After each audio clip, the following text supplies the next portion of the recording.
വടകര തൊഴിലാളിമുക്കിൽ വീടിന് തീപിടിച്ച് പൂർണ്ണമായും കത്തിനശിച്ചു.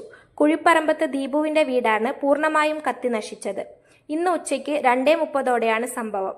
ദീപു തനിച്ചാണ് വീട്ടിൽ താമസിച്ചിരുന്നത്. സംഭവ സമയത്ത് വീട്ടുകാർ സ്ഥലത്തുണ്ടായിരുന്നില്ല. വടകരയിൽ നിന്നുള്ള 2 യൂണിറ്റ് അഗ്നിശമന സേന സ്ഥലത്തെത്തി രക്ഷാപ്രവർത്തനം നടത്തി. തീപിടുത്തത്തിന്റെ കാരണം ഇതുവരെ വ്യക്തമല്ല.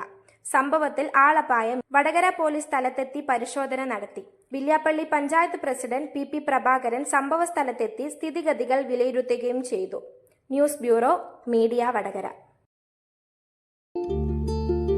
വലിയ സന്തോഷങ്ങൾക്കിടയിൽ നഷ്ടപ്പെട്ടു പോകുന്ന ചില ചെറിയ ഇഷ്ടങ്ങളുണ്ട്.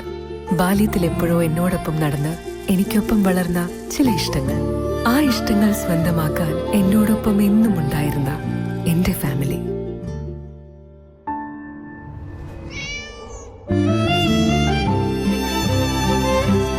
എന്റെ ഇഷ്ടങ്ങൾ എന്റെ ഫാമിലിക്ക് അറിയാം. Family wedding centre.